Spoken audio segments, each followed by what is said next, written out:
नमस्कार दोस्तों, स्वागत है आपका इस YouTube channel Sarvan GS classes में। आज हम लोग चर्चा करेंगे चौहान वंश के बारे में। आप लोग चौहान वंश में पृथ्वीराज चौहान की कहानी तो सुने होंगे दोस्तों, जिसने मोहब्बत में जो है हिंदुस्तान को एक तरफ कहीं न कहीं जो है कि डुबो डाला न, और एक तरफ से कहा जाता है कि पृथ्वीराज चौहान बहुत योग्य शासक भी था। उसके बारे में जो चंद्रबरदाई ने लिखा है, ठीक है, उन सभी के बारे में हम लोग चर्चा करेंगे।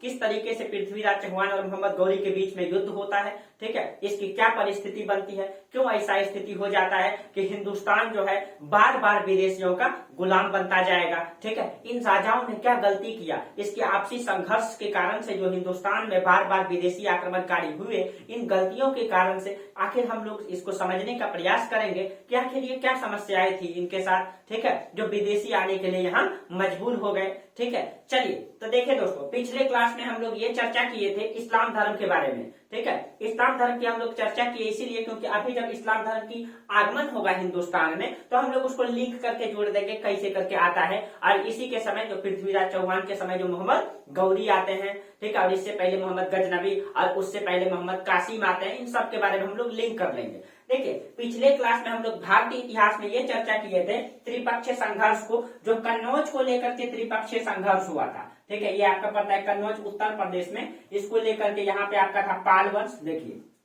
कन्नौज को लेकर के यहाँ पे आपका था बंगाल में आपका पाल वंश। हम एग्जैक्ट तो नहीं दोस्तों, लेकिन हम एक खाका खींच देते हैं, ठीक है। और आपका इस क्षेत्रों में था गुर्जर प्रतिहार वंश, यहाँ पे था आपका गुर्जर प्रतिहार वंश, ठीक है, प्रतिहार वंश। और दक्षिण में आपका था राष्ट्रकूट वंश, दक्षिण में आपका राष्ट्रकूट वंश। इस तीनों में जो है हम लोग ये चर्चा कर लिए, तो तीनों के बारे में पढ़ लिए थे, ठीक है। और हम लोग ये भी चर्चा किए थे कि जब गुर्जर प्रतिहार वंश की सत्ता उत्तर भारत में थी तो कहीं कहीं इसने पूरे उत्तर भारत को जीता था। पाल वंश को भी पराजित किया था, पाल वंश के शासक धर्मपाल को, उसने कन्नौज को भी जीता था और उसने लगभग पूरे उत्तर भारत को जीता था, ठीक है। और कहा जाता है कि जब गुर्जर प्रतिहार वंश की सत्ता उत्तर भारत से समाप्त होती है तो भारत कई टुकड़ों में विभाजित हो जाता है, ठीक है। भारत कई टुकड़ों में विभाजित हो जाता है, कई सारे राजवंशों का उदय उत्तर भारत में होता है, ठीक है, और छोटे छोटे राजवंशों का उदय होता है। और ये छोटे छोटे राजवंश आपस में संघर्ष करते हुए दिखाई देते हैं दोस्तों, और जिसका फायदा विदेशी उठाता है। कहते हैं ना कि जब जब घर फूटेगा पड़ोसी आके लूटेगा, तो यहाँ यही कॉन्सेप्ट दिखाई देता है दोस्तों कि ये लोग आपस में लड़ाई लड़ रहा था, आपस में संघर्ष कर रहा था, और इसका फायदा विदेशी उठाते हैं। और यही फायदा फिर यही चीज जाकर के मीडियावल हिस्ट्री में देखेंगे दोस्तों कि मुगल शासक में जब परवर्ती मुगल इतने आयुग आते हैं, ठीक है, तो कोई लंपट मूर्ख थे, तो कोई जो है रंगीला बादशाह थे, ऐसे ही से बादशाह था भारत में, ठीक है। और कहा जाता है कि लखनऊ के नवाब, एक समय आप लोग कहानी सुने होंगे दोस्तों, ठीक है, शतरंज के खिलाड़ी में मुंशी प्रेमचंद जी ने लिखा भी है, ठीक है, कि लखनऊ का नवाब जब मुगल बादशाह वाजिद अली शाह था, ठीक है, जब उनको अंग्रेज मतलब कि कैद करने के लिए आया, उसको बंदी बनाने के लिए आया, तो वो कहा जाता है कि छत पे जो है, छत पे, ठीक है, कबूतर को दाना खिला रहे थे। और अंग्रेज जब उनको पकड़ने के लिए आए, ठीक है, तो वो कहा जाता है कि नहीं भागे। तो उनसे पूछा गया कि महाराजा जब आपको पकड़ने के लिए अंग्रेज आए तो आप भागे क्यों नहीं? तो वो जानते हैं क्या जवाब दिया दोस्तों? वो कहता है कि मुझे जूता पहनाने वाला कोई नहीं था। आप सोचिए दोस्तों, एक मुगल बादशाह इसलिए नहीं भागा क्योंकि उनके पास जूता पहनाने वाला कोई नहीं। इतनी अय्याशी से वो जीवन जीता था कि उनको जूता पहनाने वाला लोग नहीं था, इसीलिए उनको जो है अंग्रेज गिरफ्तार कर लेता है। ऐसी अय्याशियों के कारण हिंदुस्तान जो है दिखाई देगा कि एक तरफ जो है टूटता हुआ दिखाई देगा और गुलाम बनता हुआ दिखाई देगा। तो ऐसी परिस्थितियां, और इस समय क्या परिस्थिति हो गई, तो कहा जाता है कि गुर्जर प्रतिहार वंश की सत्ता जब उत्तर भारत में कमजोर पड़ा, ठीक है, तो उत्तर भारत में कई सारे राजवंशों का उदय हुआ। और इस समय हम चौहान वंश के समय अगर देखें तो इस समय क्या परिस्थिति थी, तो ये गुर्जर प्रतिहार के ही सामंत हुआ करते थे, ठीक है। सामंत के बारे में हम चर्चा कर चुके हैं दोस्तों कि बड़े राजा के अंतर्गत छोटे राजा, तो सामंत हुआ करते थे गुर्जर प्रतिहार के चौहान, ठीक है, चौहान। और पिछले क्लास में हम चर्चा कर दिए थे किस शासक के समय चौहान जो है सामंत बना था, ठीक है, तो इन्हीं का प्रतिहार का सामंत हुआ करते थे। सामंत कौन थे? चौहान। और उसकी भी उत्पत्ति जो है ये राजपूताना। देखिए हम आप लोग को ये भी चर्चा किए थे कि इसमें से 4 राजपूत थे जिसकी उत्पत्ति अग्निकुंड से हुई थी, अग्निकुंड से, अग्निहवन से किया गया था। उसमें परमार, प्रतिहार, चौहान, ठीक है, परमार, प्रतिहार, चौहान, चालुक्य, 4 राजपूत, ठीक है। 4 राजपूतों की उत्पत्ति अग्निकुंड से बताई गई है और उसमें से एक चौहान भी है, ठीक है। तो ये चौहान जो है दोस्तों ये किसका सामंत है? ये जो है ये चौहान प्रतिहार का सामंत है। अगर हम इस समय भारत का राजनीतिक कंडीशन थोड़ा समझ लें, ठीक है, एग्जैक्ट नहीं दोस्तों, थोड़ा सा हम उसको इंडिकेट करने का प्रयास करेंगे, हम आपको समझ में बता देंगे। देखिए इस समय जो है ये जो आपका जम्मू कश्मीर है, यहाँ पे 3 वंश है, यहाँ पे आपका 3 वंश है, ठीक है। इसमें आपका हो जाएगा जम्मू कश्मीर में उत्पल वंश, उत्पल वंश, और इसमें हो जाएगा उत्पल वंश, लोहार वंश और कारकोट वंश, कारकोट वंश। ये तीनों वंश जो है अभी जम्मू कश्मीर में था, ठीक। अब देखिए ये जो कन्नौज है, कन्नौज का ये पूरा का बड़ा ही इलाका, कन्नौज पूरा उत्तर प्रदेश मिलाकर के यहाँ पे इस समय आ चुका था गहरवाल वंश, गहरवाल वंश, ठीक है। अभी सबके बारे में चर्चा करेंगे, ये गहरवाल वंश। और देखिए और इस समय गुर्जर प्रतिहार वंश गुजरात के क्षेत्रों में था, ठीक है, और इसी का सिमट करके रह गया, क्योंकि गुर्जर प्रतिहार की जब सत्ता समाप्त हुई तो इसी का फायदा उठा करके ये राजस्थान के क्षेत्रों में यहाँ पे कौन सा वंश आ गया, यहीं पे आ गया आपका चौहान वंश, ये हो गया आपका चौहान वंश, और इसी को हम लोगों को पढ़ना है, ठीक है, ये चौहान। अब देखिए चौहान के नीचे में यहाँ पे अब यहाँ दिखाई देगा कि यहाँ आपका परमार वंश था, ठीक है, यहीं लिख देते हैं परमार वंश, परमार, ठीक है। और परमार और यूपी का जो छतरपुर का क्षेत्र पड़ता है यूपी में, ठीक है, यूपी का जो क्षेत्र पड़ता है वहां पे पड़ता था त्रिपुरी, एक सेकंड, हाँ, यूपी का छतरपुर का जो क्षेत्र है, ठीक है, ये यहीं पे पड़ेगा त्रिपुरी। आप लोग एग्जैक्ट नहीं, थोड़ा सा हम यहाँ पे कर देते हैं, ये यहीं पे पड़ता था आपका त्रिपुरी, त्रिपुरी हम इंडिकेट कर देते हैं सिर्फ, ठीक है, इंडिकेट कर देते हैं। और ये जो आपका कोकन तट है ना, यहाँ पे ये कोकन तट है, ठीक है, यहाँ पे अभी दूसरा वंश आ चुका है, ठीक है, कोकन तट पे अभी यहाँ पे आ चुका है सिलहार वंश, सिलहार वंश, सिलहार, ठीक। और स्थिति अभी बिल्कुल चेंज हो चुका है, ठीक है, त्रिपुरी। और इसके इस क्षेत्रों में ये जो है आपका ये वाला क्षेत्र यहाँ पे इसका था दक्षिण पड़ता है, ठीक है, ये दक्षिण का यहाँ वाला क्षेत्र, ये आपका पल्लव वंश आ चुका है, यहाँ पे पल्लव वंश, ठीक, पल्लव, प्रतिहार, परमार, यही परमार वंश के राजा राजा भोज हुआ करते थे, ठीक है, जो प्रकृति के बहुत प्रेमी थे, ठीक है, उनके बारे में चर्चा करेंगे, परमार वंश के बारे में, ठीक है। और बंगाल जो है अभी बंगाल में पाल वंश खत्म हो चुका था और यहाँ आ चुका था सेन वंश, बंगाल में सेन वंश। हाँ अब देखिए इसी दोनों का यहाँ क्षेत्र बीच का जो इलाका ये वाला, यही है आपका दिल्ली, ठीक है, इधर हम लिख देते हैं, यही है आपका दिल्ली। और दिल्ली की जो स्थापना है, ठीक है, ये तोमरों ने किया है, इसकी स्थापना तोमर में शासक थे अनंग पाल तोमर, अनंग पाल तोमर, इसने जो है दिल्ली की स्थापना की है। दिल्ली को योगनीपुर भी कहा गया है, दिल्ली को ढल्लिका भी कहा गया है, ठीक है, ढल्लिका भी कहा गया है, ठीक है। चलिए तो ये स्थिति है अभी भारत का, इसका मतलब ये है दोस्तों, आप जब इतिहास में आप शुरू से पढ़ रहे होंगे तो आप याद कीजिए चंद्रगुप्त मौर्य के समय पूरा भारत एक हुआ करता था न, फिर गुप्त काल के बाद जो है स्थिति बिगड़ते गई, गुप्त काल के बाद जो है कई सारे राजवंशों का उदय हुआ, उसके बाद स्थिति धीरे धीरे बिगड़ते गई, दक्षिण भारत में कई सारे राज्य आए, उत्तर भारत में कई सारे राज्य आए, ठीक है, और इसका स्थिति जो है भारत कई टुकड़ों में विभाजित होते चले गया, ठीक है। तो हम लोगों को वर्तमान में पढ़ना है चौहान वंश। अब देखिए चौहान वंश के समय क्या परिस्थिति है, किस तरीके से चौहान वंश से जो है भारत विदेशी सत्ता में जाता है, ठीक है। चलिए तो कहा जाता है कि चौहान वंश के जो संस्थापक थे ये वासुदेव को माना जाता है, ठीक है, ये वही राजपूतों में एक है जिसकी उत्पत्ति अग्निकुंड से हुई है, ठीक है। और चौहान पहले प्रतिहार के सामंत थे। तो देखिए अब देखिए चौहान वंश के संस्थापक, इसका संस्थापक है वासुदेव,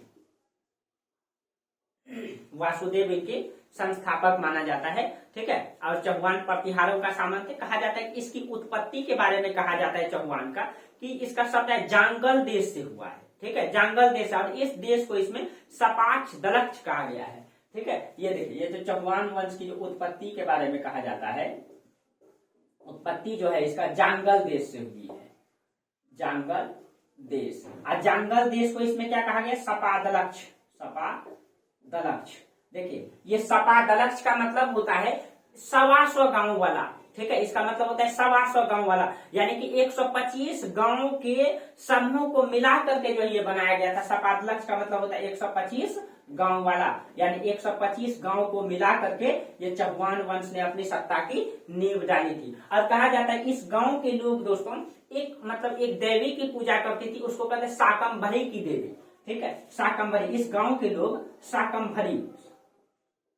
शाकंभरी की देवी की पूजा करते थे, शाकंभरी की देवी। और कहा जाता है कि ये शाकंभरी की देवी इस गांव में इतना फेमस था दोस्तों, ठीक है, बहुत ज्यादा फेमस था। और आप लोगों के गांव समाज में होता होगा कोई ऐसा देवता होगा जिसका पूजा पूरे समाज के लोग मिल करके करते हैं। वो समाज के, वो मतलब कि गांव के देवता होते हैं, वो खेत के देवता होते हैं ना। तो फसल की कटाई के शुभ अवसर पे उसको जो है कि पूरे समाज के लोग पूजते हैं, और उसमें कहीं कहीं धूमधाम से त्योहार मनाया जाता है उसमें न, सभी समाज में होता है इसी देवता। तो कहा जाता है कि इस गांव के लोग शाकंभरी की देवी की पूजा करते थे, इसीलिए ये देवी इतना ही फेमस था, इसीलिए इस चौहान वंश को शाकंभरी का चौहान भी कहा जाता है। ठीक है, तो इसीलिए इसी के नाम पे इसको जो है शाकंभरी, इसको जो है शाकंभरी का चौहान भी कहा जाता है इसको। ठीक है, शाकंभरी का चौहान। तो ये चौहान वंश के बारे में बेसिक जानकारी था दोस्तों। ठीक है, अब चलिए हम लोग चर्चा करते हैं चौहान वंश की वंशावली के बारे में। ठीक है, ये चौहान वंश की वंशावली कौन है? सबसे पहले तो संस्थापक हुए। ठीक है, इधर से हम लिखते हैं, संस्थापक हुए कौन? वासुदेव। ठीक है, वासुदेव संस्थापक हुए, इसके संस्थापक हुए वासुदेव।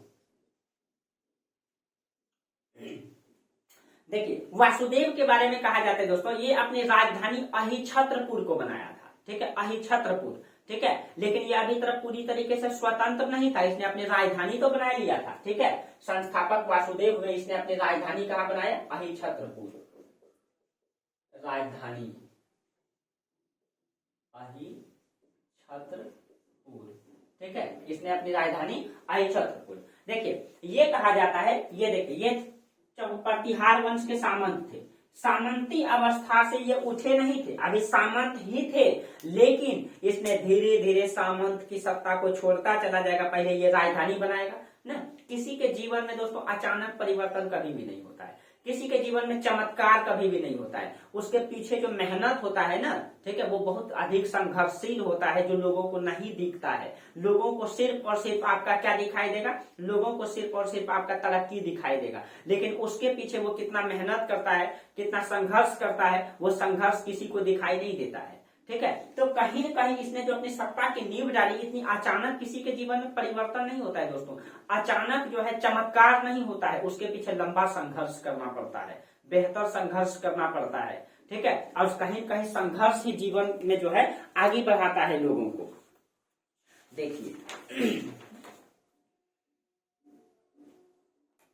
देखिए, तो कहा जाता है कि वासुदेव जब आए, इसने अपनी राजधानी कहाँ बनाई? अहिछत्रपुर। और कई सारे राजा आए, जिसने जो है पहले बड़ा राजा के अंतर्गत छोटे राजा थे, तो धीरे धीरे अपनी राजधानी बनाए। राजधानी बनाने के बाद जब राजा आए, तो उसने अपनी स्थिति को थोड़ा सा सुधारे। जैसे इसके बाद राजा आए सामंत राज, वासुदेव के बाद राजा आए सामंत राज। ठीक है, ये सामंत राज के बारे में कहा जाता है कि ये कुछ क्षेत्र को जीत लिया था, यानी कि आपस में इसने आसपास के क्षेत्रों को जीत करके अपनी स्थिति को ठीक कर लिया था, अपने राज्य में शामिल कर लिया था। ठीक है, यानी कि इस देखिए धीरे धीरे परिस्थिति क्या कर रहा है? ये चेंज कर रहा है। और उसके बाद शासक आता है चंदन राज। ठीक है, इसकी बहुत ज्यादा उपलब्धि नहीं है। सामंत राज के बाद शासक आता है चंदन राज। ठीक है, चंदन राज। और चंदन राज के बाद जो शासक आता है वाक्पति राज, इसका बहुत थोड़ा सा योगदान है। वाक्पति राज, देखिए इनका क्या योगदान है दोस्तों? वाक्पति राज के बारे में कहा जाता है ये एक योग्य शासक था। ठीक है, और ये जो चौहान में थोड़ा सा विस्तार करता है। इसका योगदान यह है, ये चौहान वंश को इतना मजबूत बना देता है कि प्रतिहारों से स्वतंत्र होने की स्थिति में आ गया। यानी कि ये स्वतंत्र किया नहीं, लेकिन ऐसा स्थिति इसने परिस्थिति अपनी योग्यता के बदौलत इसने ऐसी अर्थव्यवस्था खड़ा कर दिया कि अब इनको लगने लगा कि अगर हम स्वतंत्रता की घोषणा कर दें तो शायद प्रतिहार शासक मेरा कुछ बिगाड़ नहीं पाएंगे। तो इसने अपनी स्थिति को इतना सुधार लिया, ठीक है, कि अब लगने लगा कि हम स्वतंत्रता की परिस्थिति को झेल सकते हैं। ठीक है, और इसके वाक्पति राज के बारे में कहा जाता है कि इसने जो है महाराजा की उपाधि धारण किया था। तो आपको पहले भी बताए थे कि महाराजा की उपाधि जो धारण करता है वो कहीं कहीं सामंत राजा होता है। और जो महाराजा धीराज की उपाधि धारण करता है वो स्वतंत्र राजा होता है। तो इसके बारे में कहा जाता है ये महाराजा की उपाधि धारण किए थे, ठीक है, महाराजा, और महाराजा की उपाधि अगर धारण किए तो कहीं कहीं ये स्वतंत्र नहीं है, लेकिन स्वतंत्र जैसा स्थिति इसने बना चुका है, ठीक है। और इसके आधार पर ये कहा, हाँ, इसके बारे में कहा जाता है कि राजस्थान के पुष्कर में इसने एक भव्य शैव मंदिर का निर्माण किया था। और आपको पता है कि राजस्थान में पुष्कर तालाब भी है, ठीक है। तो वाकपति राज के बारे में कहा जाता है कि पुष्कर राजस्थान में पड़ता है, पुष्कर, राजस्थान के पुष्कर में इसने भव्य शैव मंदिर बनाया था, बहुत बड़ा सा शैव मंदिर। अब देखिए इस शैव मंदिर का अगर ये निर्माण करता है तो इससे ये स्पष्ट हो जाता है कि चौहान वंश के शासक जो है शैव धर्म अवलंबी है, यानी कि शैव धर्म की पूजा करते हैं ना। तो ये जो है इनका वाकपति राज का योगदान है, ठीक है। और इसने इतनी स्थिति को मजबूत कर लिया कि इसके बाद जब शासक आएंगे वो पूरी तरह से क्या कर सकेंगे, चौहान वंश जो है स्वतंत्र हो जाएंगे प्रतिहारों से, ठीक है। तो इसके बाद वाकपति के बाद जो है शासक बनता है सिंहराज, ठीक है।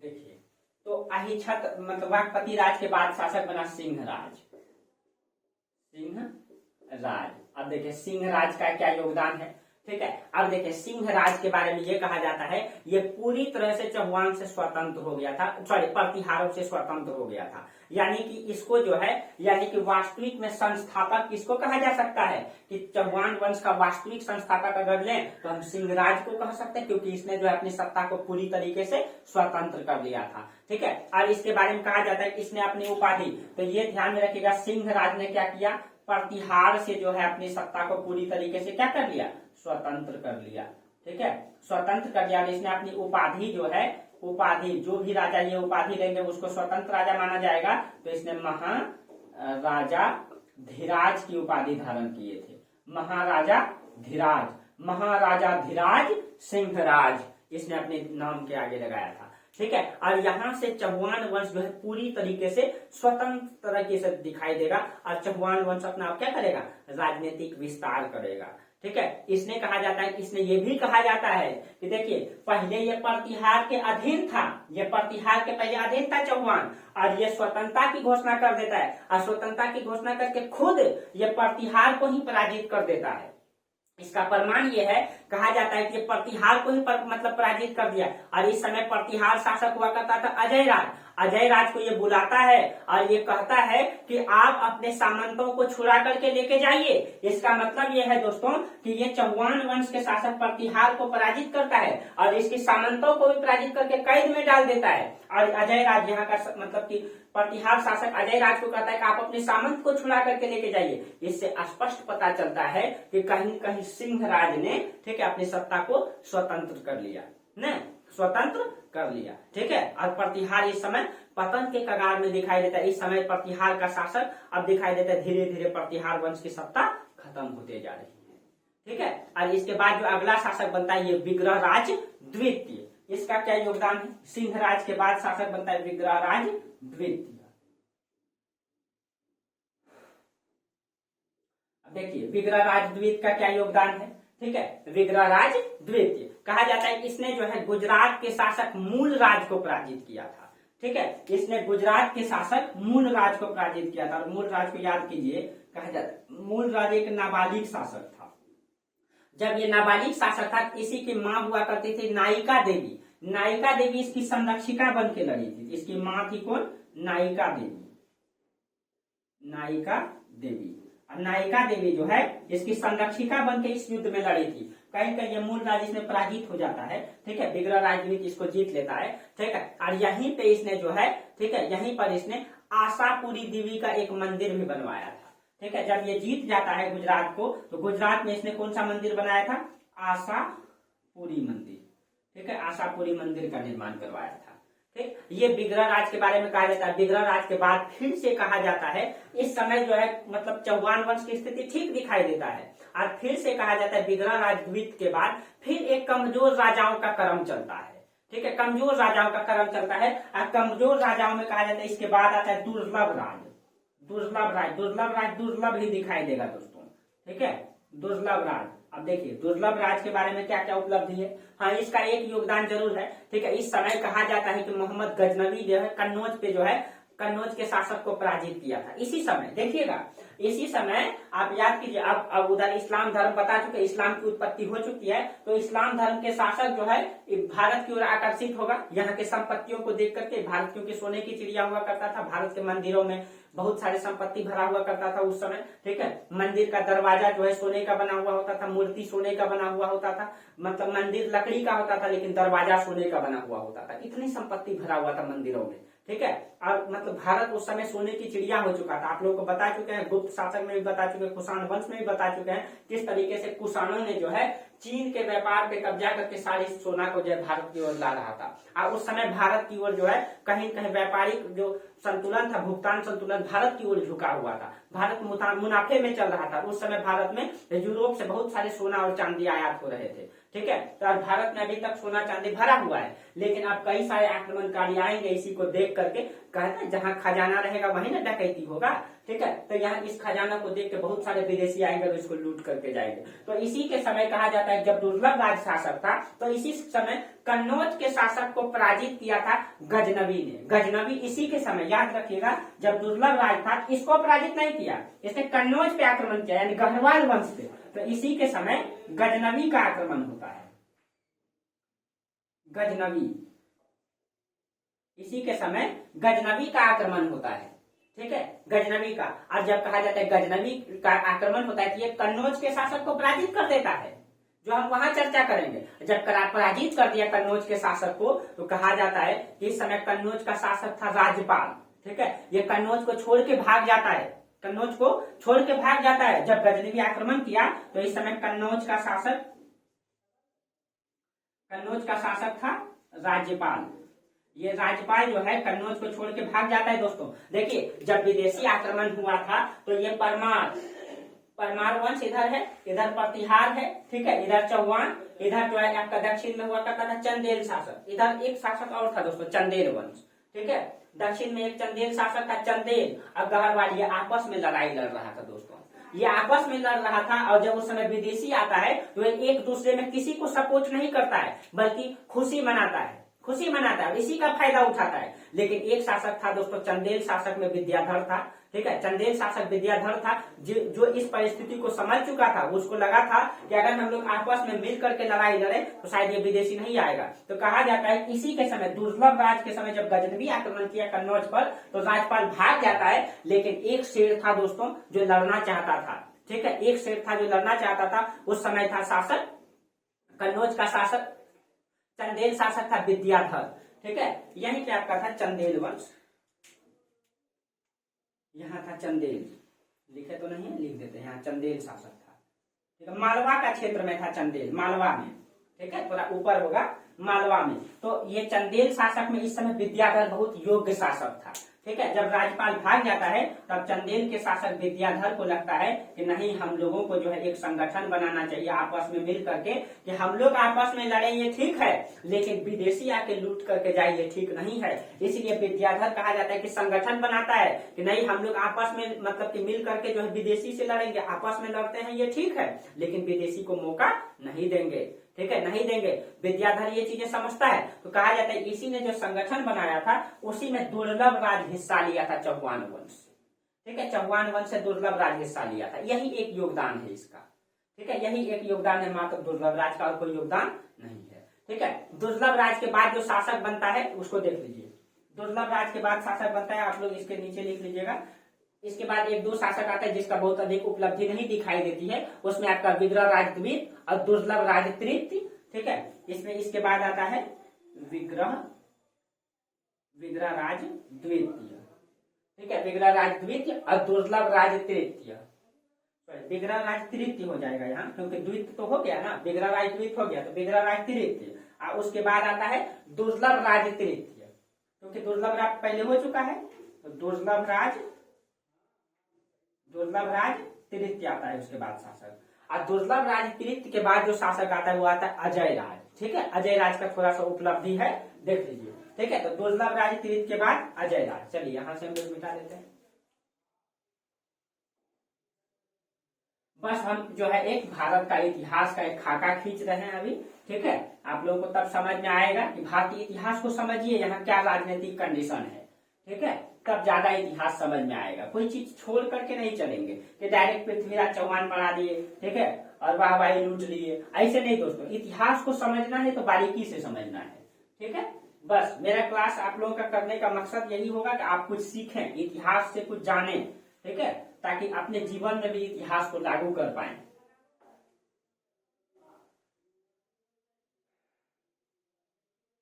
चलिए, तो अब शासक कौन आता है? अजय राज। अजय राज। अब अजय राज का देखिए क्या उपलब्धि है। ठीक है, अजय राज का इसने कहा जाता है अजमेर नगर की स्थापना किया था, और अजमेर नगर की स्थापना करके इसने राजधानी भी अजमेर नगर को बनाया था। ठीक है, वही अजमेर दोस्तों जहां मोहिउद्दीन चिश्ती की दरगाह है। ठीक है, जहां मोहिउद्दीन चिश्ती की दरगाह है, और इसी की पत्नी हुआ करती थी सोमल देवी, इसका नाम आता है। तो इसमें जो है अजमेर नगर की स्थापना किया, अजमेर नगर। ठीक है, और इसको इसने राजधानी भी बनाया, राजधानी भी इसको इसी में बनाया। और इसकी पत्नी का नाम आता है सोमल देवी का, सोमल देवी। ठीक है, इसकी पत्नी थी। ठीक है, अजय राज, इसके समय कहा जाता है एक टकसाल मिला है, इसके समय का टकसाल मिला है, इसमें कुछ मुद्राएं भी पाई गई है, और वो स्वर्ण मुद्राएं हैं। ठीक है, तो ये ध्यान में रखिएगा, जिनका स्वर्ण मुद्राएं पाया जाता है उनका क्वेश्चन भी पूछा जाता है। तो इनके समय के एक टकसाल पाया गया। टकसाल आप लोग समझ रहे हैं, जहां सिक्का छपाई होता है। ठीक है, टकसाल, टकसाल पाया गया है, और इनका कुछ मुद्राएं भी पाई गई, और वो जो मुद्राएं इसका पाई गई है वह स्वर्ण मुद्रा है, यानी कि सोने की मुद्रा इनकी पाई गई है। ठीक है, तो ये क्वेश्चन पूछ सकता है, क्योंकि इसी के आधार पर इतिहास को जो है प्रमाणित किया जाता है। ठीक है, जो पुरातात्विक स्रोत होता है और साहित्यिक स्रोत होता है, ये कहीं पे स्पष्ट प्रमाण देता है किसी भी इतिहास का, इसीलिए यहाँ से क्वेश्चन भी बनता है। ठीक है, और इसके बाद जो शासक आता है दोस्तों, वो आता है अर्णोराज। ठीक है, जिसका योगदान थोड़ा सा है, अर्णोराज, अर्णोराज। अब देखिए अर्णोराज का क्या उपलब्धि है। ठीक है, इसने पहली बार मालवा में आक्रमण किया। ठीक है, जहां पे परमार वंश का शासक है। देखिए ये परमार वंश, ये मालवा का क्षेत्र है, और मालवा के बगल में ही आपका चंदेल, ये भी मालवा का क्षेत्र ही पड़ता है। ठीक है, यूपी वो सॉरी मतलब मध्य प्रदेश का मालवा का क्षेत्र। ठीक है, परमार वंश, और इसने कहा जाता है पहली बार ये चौहान जो है परमार में आक्रमण करेगा, इसी परमार में। तो उसमें से अर्णोराज ही शासक था जिसने परमार शासक पे जब आक्रमण करता है। ठीक है, तो अब धीरे धीरे देखिए, जैसे ये आक्रमण किया, इसका मतलब है दोस्तों अपने पड़ोसी से ये दुश्मनी मोल लेना स्टार्ट कर दिया। ठीक है, तो इसने जो है याद रखिएगा, ये परमार शासक में आक्रमण किया था। ठीक है, अब परमार को पराजित किया, पराजित किया। अब धीरे धीरे ये अपनी आसपास पड़ोसियों से दुश्मनी मोल ले रहा है। ठीक है, और ये दुश्मनी कहीं न कहीं दोस्तों इसको भारी पड़ेगा। कब भारी पड़ेगा? कि देखिए अब ये शासक क्या करेगा, ये आपस में सभी राजाओं को पराजित करेगा। और जब ये शासक चौहान वंश के शासक आपस में सभी राजा को पराजित करेगा, जब एक समय मोहम्मद गौरी का आक्रमण होगा, तो सभी शासक वाहवाही लूटेंगे जब इस पे आक्रमण होगा तो, और कोई इसका साथ नहीं देगा, कोई साथ नहीं देगा, क्योंकि ये पहले सभी से क्या कर चुका है, दुश्मनी मोल ले चुका है। ठीक है, परमार वंश को पराजित किया था। इस समय इसका शासक था नरवर्मा। ठीक है, इस समय जब ये परमार वंश को पराजित किया, तो परमार वंश का इस समय शासक था नरवर्मा, नरवर्मा इस समय शासक था। ठीक है, नरवर्मा।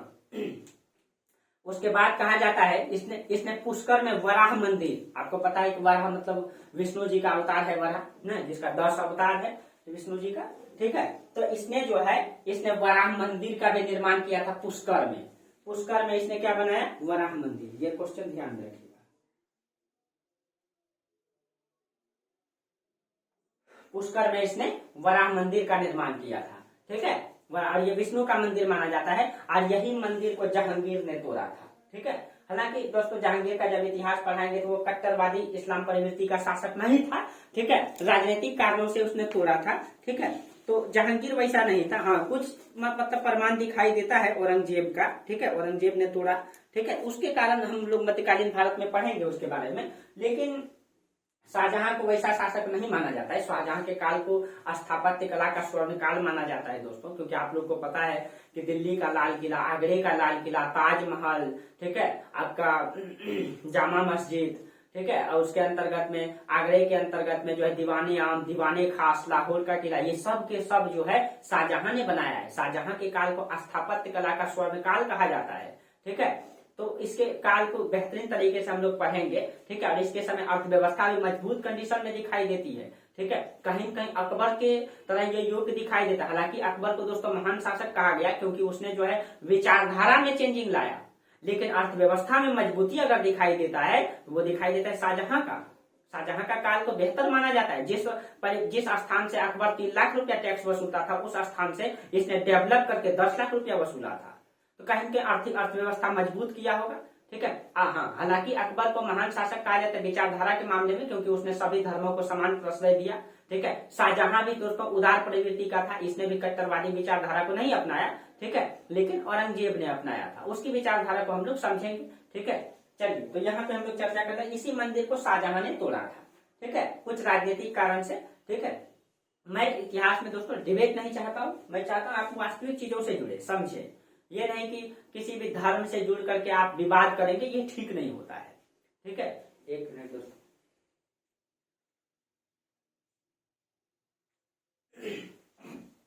चलिए, हाँ, अब चलिए, तो अर्णोराज के बाद जो है सत्ता में अब योग्य शासक का क्रम दिखाई देता है। अब बहुत ही योग्य शासक आएंगे, ठीक है, और चौहान वंश की सत्ता को मजबूत करेंगे, और ये मजबूती इसको कहीं कहीं एक समय भारी भी पड़ेगा, ठीक है। इसके बाद शासक आता है विग्रहराज चतुर्थ, और इसके बारे में राज ही राज है दोस्तों, इसने बहुत सारी उपलब्धि हासिल किया है। चलिए देखिए, ठीक है। इसके बाद आता है कौन, तो विग्रहराज चतुर्थ, विग्रह राज चतुर्थ, ठीक है। अब देखिए इसने कौन कौन सी उपलब्धि हासिल किया, ठीक है। इसकी उपाधि जो है कवि बांधव, इसको जो उपाधि दिया गया है कवि बांधव दिया गया है, कवि बांधव, कवि बांधव इनको कहा गया है, ठीक है। और इसने हरिकेली नाटक की रचना भी किया था, ठीक है। और यह हरिकेली नाटक जो है सीढ़ी में अंकित भी करवाया था, हरिकेली नाटक, हरिकेली नाटक, ठीक है। इसने हरिकेली नाटक की रचना किया था, ठीक है। और अजमेर में जो मतलब कि सरस्वती शिक्षा मंदिर की स्थापना इसी ने किया था, ठीक है। इसने हरिकेली नाटक की रचना किया, और अजमेर में जो है सरस्वती विद्या मंदिर, अजमेर में क्या बनाया, सरस्वती विद्या मंदिर, सरस्वती विद्या मंदिर, ठीक है। और याद कीजिए दोस्तों, ठीक है, यही सरस्वती विद्या मंदिर है जिसको तोड़ करके, यही सरस्वती मंदिर है जिसको तोड़ करके कुतुबुद्दीन ऐबक ने 2.5 दिन में 2.5 दिन का झोपड़ा बनाया। तो याद रखिएगा, यही सरस्वती विद्या मंदिर को तोड़ करके उसने क्या बनाया था, 2.5 दिन का झोपड़ा, 2.5 दिन का झोपड़ा। तो ये 2.5 दिन का झोपड़ा किसने बनाया, ऐबक ने बनाया, ठीक है, इसी को तोड़ करके, ठीक, ऐबक ने बनाया, ठीक है। कहा जाता है कि ये जो मतलब कि यह नाटक जो है, ठीक है, महान कवि भारवी की रचना है, ठीक है। ये जो नाटक लिखा गया है हरिकेली नाटक, ये महान कवि भारवी की रचना है, ठीक है, कीर्तार्जुनियम पर आधारित है, ठीक है। ये जो हरिकेली नाटक है ये भारवी की रचना है, भारवी की है, और ये कीर्तार्जुनियम पे आधारित है, ठीक है। अगर हम बात करें विग्रहराज चतुर्थ की जानकारी कैसे मिलती है, पहले इसके बारे में हम जान लेते हैं, फिर इसके बारे में हम लोग चर्चा करेंगे, ठीक है। तो इसके बारे में 2 चीजों से जानकारी मिलती है। एक इनका अभिलेख है, शिवालिक अभिलेख, ठीक है, और इनकी जो पुस्तक भी है, इनका अभिलेख कौन सा है, शिवालिक अभिलेख, शिवालिक अभिलेख से इनकी जानकारी मिलती है।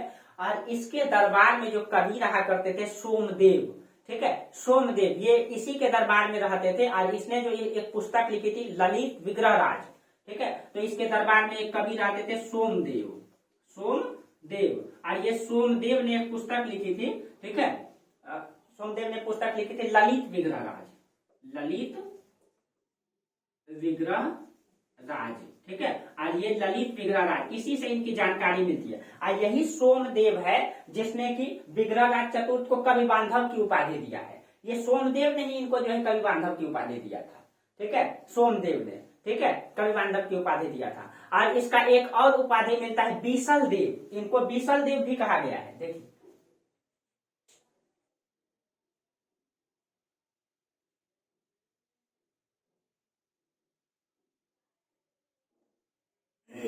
इनकी एक और उपाधि है बीसल देव, बीसल देव, ठीक है, इनको बीसल देव भी कहा गया है। ठीक है, और कहा जाता है कि इसी समय जो है चौहान वंश जो है चरमोत्कर्ष का काल दिखाई देता है। इस समय चौहान वंश की स्थिति बहुत मजबूत कंडीशन में दिखाई देता है और इसी के समय से भारतीय भूभाग का विजय चौहान वंश करेगा। ठीक है, अब प्रारंभ भी करेगा, जिसके समय से दिखाई देगा ये आपस में दुश्मनी जो है मूल लेना प्रारंभ करेगा। इस समय जो है सबसे पहले दिल्ली क्षेत्र को इसने, ठीक है, जीता। ठीक है, जिसे उस समय ढिल्लिका कहा जाता था। सबसे पहले इसने दिल्ली को जीता, जिसको ढिल्लिका भी कहा जाता था या योगनीपुर भी कहा जाता था। ठीक है, और दिल्ली मतलब कि दिल्ली का राजा इस समय तंवर था, तंवर। ठीक है, तो कहा जाता है कि जब मतलब कि विग्रहराज चतुर्थ शासक बना तो सबसे पहले इसने दिल्ली को जीता। और दिल्ली का शासक इस समय कौन था? तो तंवर था, राजा तंवर। ये तोमर वंश का शासक था। ठीक है, और कहा जाता है, देखिए दोस्तों, ये गहरवाल शासक है, गहरवाल शासक अभी दिखाई देगा। ठीक है, देखिए गहरवाल शासक भी हमेशा दिल्ली को चाहता है क्योंकि इसकी सीमा भी तो दिल्ली से लगता है। और कहा जाता है चौहान वंश के शासक जब दिल्ली को जीता तो दिल्ली को जीत करके इसने अपने में अधीन नहीं किया, इसने इसको बफर स्टेट बना दिया। ठीक है, यानी कि बफर स्टेट बना दिया, यानी कि दो राज्यों का बीच का क्षेत्र बना करके इसको छोड़ दिया। इसको जीत करके इसने आपस में मिलाया नहीं। और हमेशा गहरवाल शासक भी दिल्ली को चाहता था और इसी दिल्ली को लेकर के दोनों में संघर्ष दिखाई देगा। और ये संघर्ष कहीं कहीं ये भारतीयों के लिए जो है, पूरे भारतीयों के लिए, ये चौहान वंश के लिए नहीं, भारतीयों के लिए भारी पड़ेगा। क्योंकि चौहान वंश के शासक पराजित होंगे तो हिंदुस्तान में विदेशी मुगल का आगमन होगा। ठीक है, आगमन होगा। तो कहा जाता है इसने दिल्ली को जीत करके बफर स्टेट बना दिया, दो राज्यों का बीच का क्षेत्र। ठीक है, अगर ये बफर स्टेट ना होता तो इसकी सीमा जो है कन्नौज से टकराती और कन्नौज गढ़वाल शासक जो है, ठीक है, हमेशा दिल्ली को चाहता था। ठीक है, अब जिस कारण से कन्नौज और मतलब जिस कारण से कन्नौज के शासक और चौहान जो है दिल्ली के लिए हमेशा लड़ते रहेंगे। इसी के बगल में हुआ करता था एक हांसी, या उसको असिका कहा जाता है। दिल्ली के बगल में असिका क्षेत्र या हांसी, उसको भी इसने जीता, उसको भी इसने जीता था। ठीक है, असिका, इसने जो है अपना धावा मुल्तान लाहौर तक जो करता है। इस समय देखिए ये जो मुल्तान है, ठीक है, ये पाकिस्तान का मुल्तान का क्षेत्र है। यहाँ पे गजनी का शासक हुआ करता था। इस समय गजनी का शासक था शाहरुख। ठीक है, गजनी का उत्तराधिकारी था यहाँ पे शाहरुख। देखिए थोड़ा सा हम चर्चा कर देते हैं।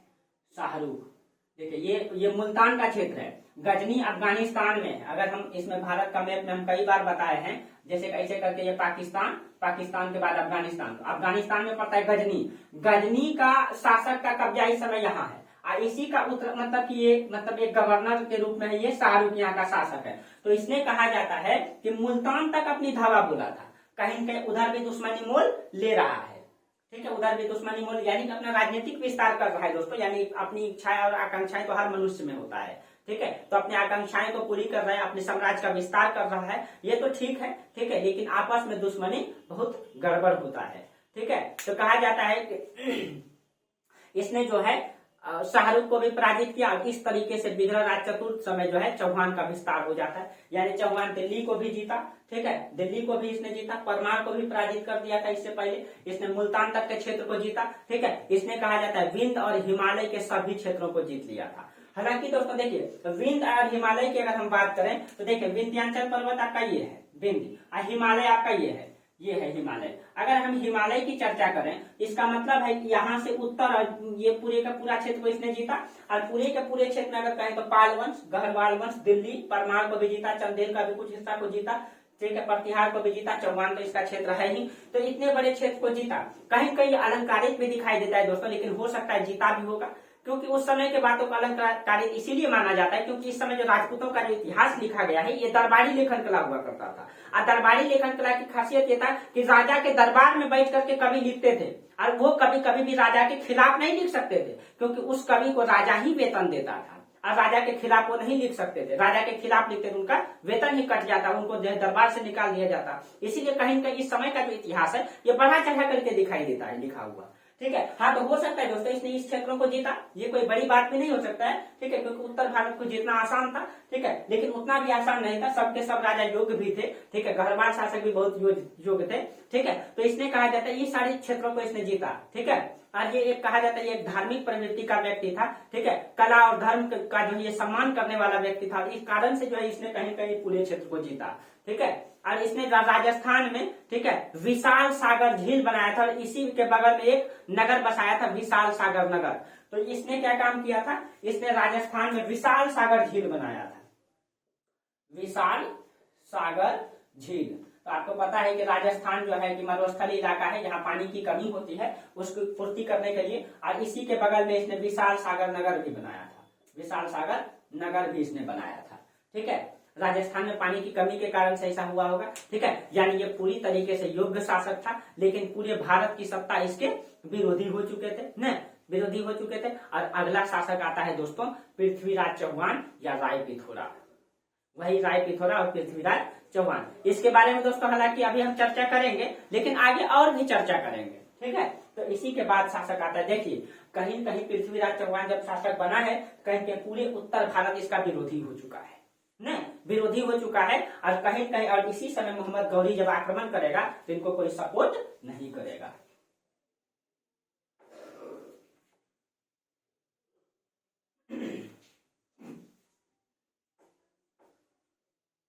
आप लोगों को समझ में आ रहा होगा दोस्तों, ठीक है। जहां नहीं आए समझ में आप लोग कमेंट जरूर कीजिएगा, और आप लोग को नोट्स तो मिल ही जाता है, ठीक है, नोट्स में सारा चीजें लिखा हुआ रहता है, और आप लोग इसका नोट्स अपने हाथों से अगर बनाएंगे तो बहुत ही बेहतर होगा, ठीक है।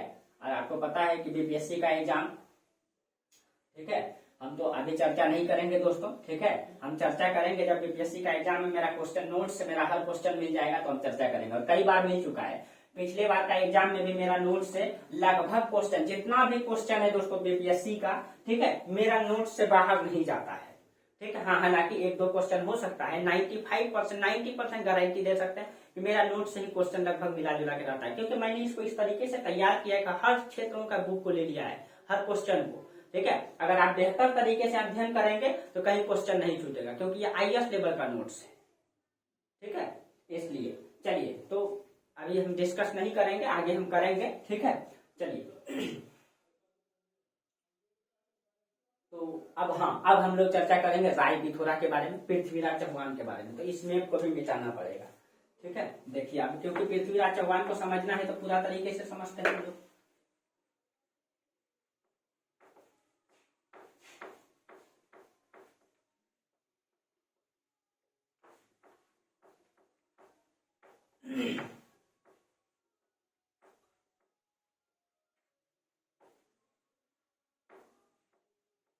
देखिए फिर से एक मैप बना लेते हैं।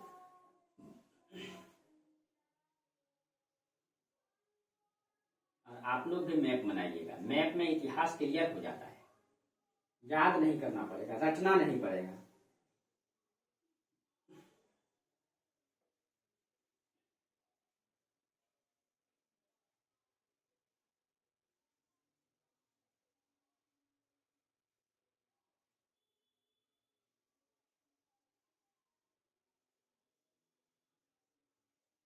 ठीक है, देखिए हमको उत्तर भारत से जरूरत है, इसलिए दक्षिण भारत को छोड़ दीजिए, ठीक है। देखिए थोड़ा इंक खत्म होने के कारण कम दिखेगा, लेकिन आप लोग समझ रहे होंगे, दिख रहा होगा, ठीक है। देखिए अगर हम लोग चर्चा करेंगे राय पिथौरा के बारे में, तो देखिए राय पिथौरा को हम लोग देखते हैं।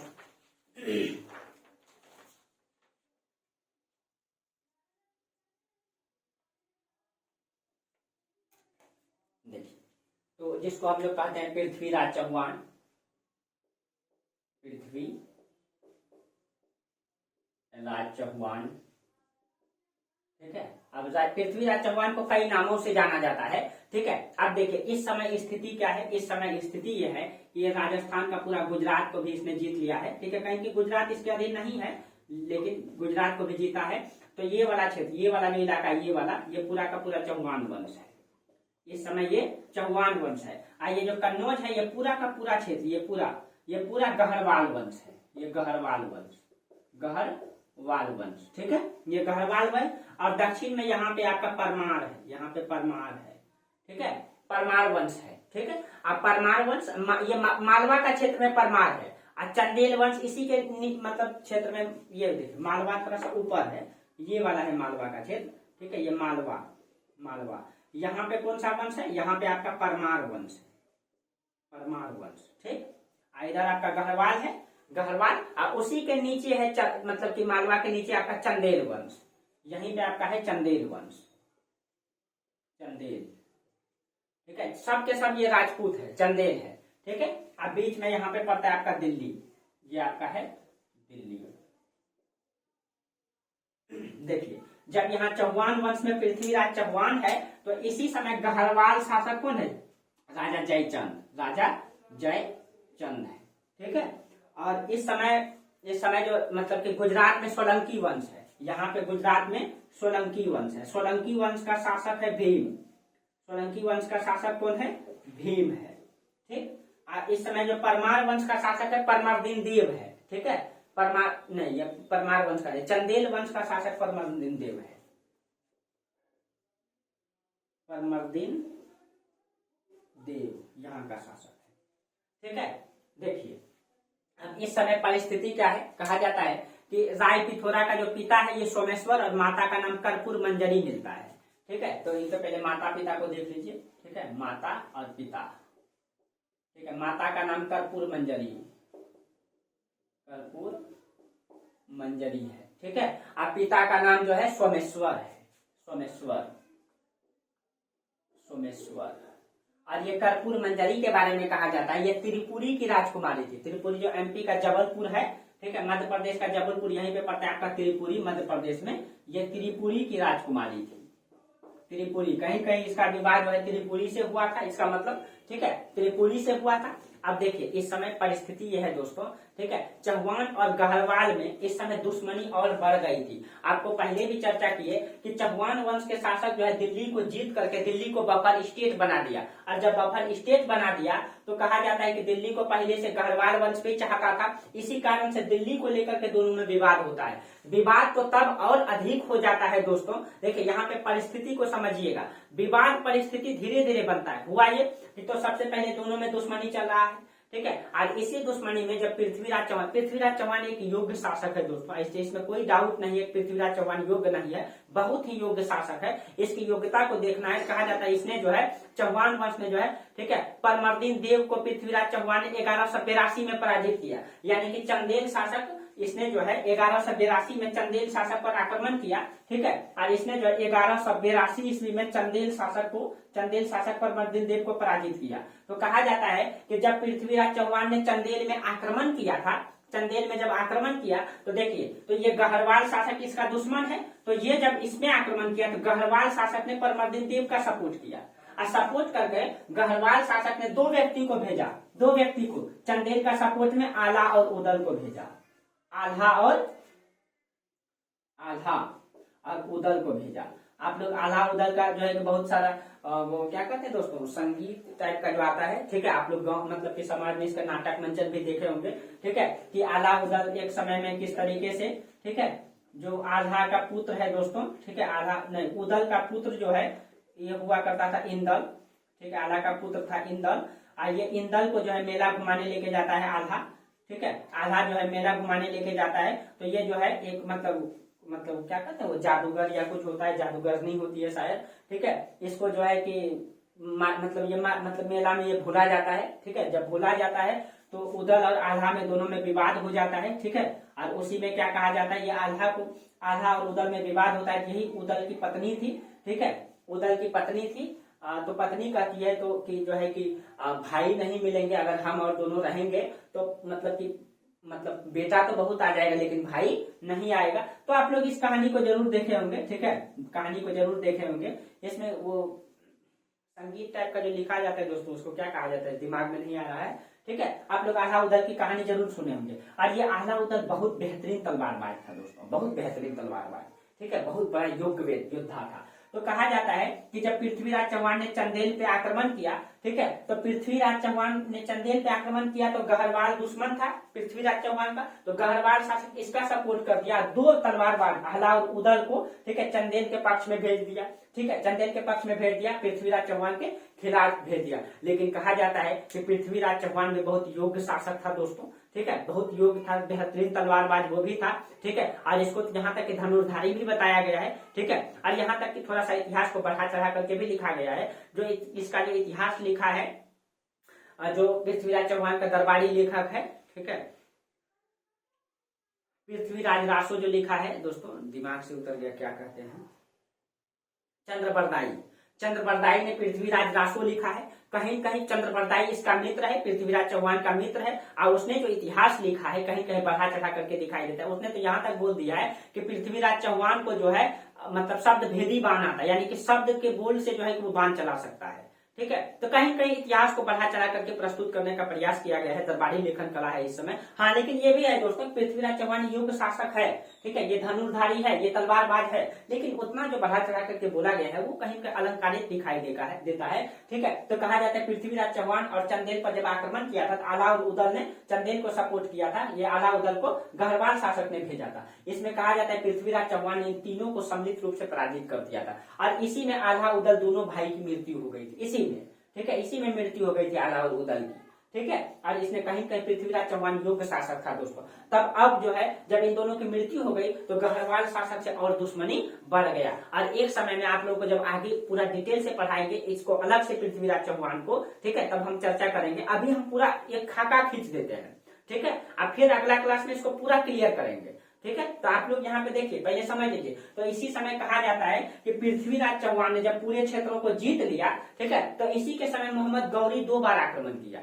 जब एक बार आक्रमण किया, ऐसे तो कोई सारे इतिहास में कहा गया 17 बार, कुछ कहा गया 7 बार, कुछ कहा गया 21 बार। हालांकि जितने बार भी आक्रमण किया हो दोस्तों मोहम्मद गौरी ने, ठीक है, मोहम्मद गौरी मान लीजिए 7 बार आक्रमण किया या 2 ही बार किया, लेकिन आपके घर में घुस के आपके मतलब घर में 7 बार आक्रमण करता है, तो कहीं कहीं यह है दोस्तों, या 21 बार करता है या 17 बार करता है, तो कहीं कहीं आपकी अयोग्यता को मतलब कि प्रदर्शित करता है, कहीं कहीं इसकी अयोग्यता को प्रदर्शित करता है कि आपके घर में घुस करके वो 7 बार या 2 बार या जितना बार भी हो दोस्तों आक्रमण किया। अलग अलग इतिहासकार ने अलग अलग बातें कही है, ठीक है। तो इसका कारण क्या था दोस्तों, कहा जाता है कि पृथ्वीराज चौहान जब एक समय में सभी राज्यों को पराजित कर दिया था, सभी राज्यों को पराजित करके एक बार वो प्रेम प्रसंग में लग गया था। प्रेम प्रसंग में ये दोस्तों गहरवाल वंश का शासक जो हुआ था, जयचंद की पुत्री हुआ करती थी संयोगिता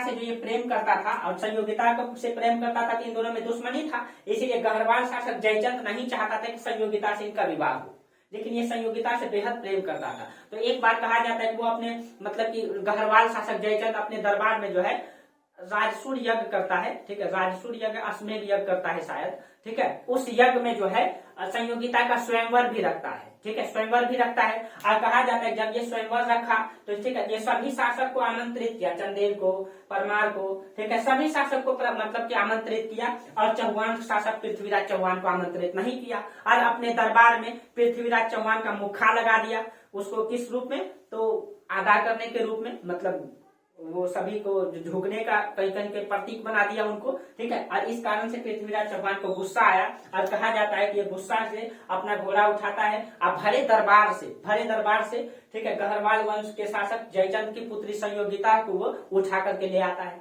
जब किसी की बेटी को उसके दरबार से उठा के ले जाएंगे दोस्तों, कहीं के उसका मतलब कि सम्मान पे कहीं के आहत पहुंचेगा, और ये आहत कहीं कहीं, ठीक है, ये दुश्मनी कहीं कहीं हिंदुस्तान के लिए भारी पड़ा दोस्तों, ठीक है, भारी पड़ा। और इस कारण से गहरवाल शासक इससे और नाखुश हो गया, और जो है ये गहरवाल शासक इसके खिलाफ में लड़ाई लड़ा और मोहम्मद गौरी को सपोर्ट किया, और इसके कारण से हिंदुस्तान में एक नए वंश की नींव डाला गया, और अब आ जाएगा हिंदुस्तान में इस्लाम धर्म और गुलाम वंश। लेकिन इससे पहले दोस्तों बहुत सारा राजवंशों को हम पढ़ा देते हैं, ठीक है। चंदेल वंश को पढ़ा देंगे, 2-3 वंश ऐसा है जिसको पढ़ा देंगे जो इम्पोर्टेंट है। दक्षिण भारत में दोस्तों हम दक्षिण भारत का इतिहास में चोर चेल पांडे को नहीं पढ़ाए हैं, ठीक है, और बहुत सारे कम इतिहास में कोई पढ़ाता है, लेकिन मैं कोशिश करूंगा आप लोगों को पूरा पढ़ाने का, ठीक है, पूरा पढ़ाने का मैं कोशिश करूंगा, आप लोग टेंशन नहीं ले, ठीक है। और कुछ वंशों को इधर पढ़ा देता हूँ, फिर हम जो है मिडावल हिस्ट्री में मोहम्मद गौरी का आक्रमण करवाएंगे, कासिम से स्टार्ट करेंगे, ठीक है। बस हम एक खाका खींच दिया, आप लोगों को समझ में आया होगा, ये चौहान वंश का इतिहास है, लेकिन चौहान वंश में पृथ्वीराज चौहान को और पढ़ाएंगे आगे, ठीक है। तो पृथ्वीराज चौहान को इतना जानिए और इससे आगे फिर आगे पढ़ाएंगे, जोड़ करके दे देंगे, जोड़ के इतिहास पढ़ा देंगे किस तरीके से मोहम्मद गौरी आक्रमण करता है, ठीक है। तो आज यहीं तक रहने दीजिए, ठीक है। फिर हम आगे 2-4 राजवंशों को देख लेते हैं, आप लोगों को पढ़ाना चाहिए, क्वेश्चन में पूछा जाता है, प्लस में भारत इतिहास को जानना। आप लोग जैसे कि हम परमार वंश नहीं पढ़ाए, चंदेल वंश नहीं पढ़ाए, ठीक है, इधर मतलब सोलंकी वंश नहीं पढ़ाए, ठीक है, गहरवाल वंश नहीं पढ़ाए, ठीक है। तो अगर होगा आप लोगों को ये इच्छा जाहिर होता होगा कि सर ये इतिहास को आप नहीं पढ़ाए, ठीक है। तो मैं कोशिश करूंगा आप लोगों को जो इतिहास, ठीक है, क्योंकि क्वेश्चन में पूछा जाए प्लस में जानकारी के लिए, लेकिन हाँ एक खाका तो आपके दिमाग में आ गया है, इसीलिए डरना नहीं है, ठीक है। तो चलिए आज हम लोग का जो इतिहास का यही क्लास रहने दीजिए, फिर हम लोग आगे चर्चा करेंगे इतिहास में, ठीक है। अब हम लोग जल्द ही मिडाइवल हिस्ट्री में प्रवेश करेंगे, कुछ टॉपिक को पढ़ लेते हैं, ठीक है। कोशिश करेंगे दक्षिण भारत के इतिहास को भी हम पढ़ाने का, ठीक है। और आप लोग कमेंट जरूर कीजिएगा, ठीक है। चलिए तो आज हम लोग यहीं तक चर्चा रहने देते हैं, तब तक के लिए बहुत बहुत धन्यवाद, थैंक यू।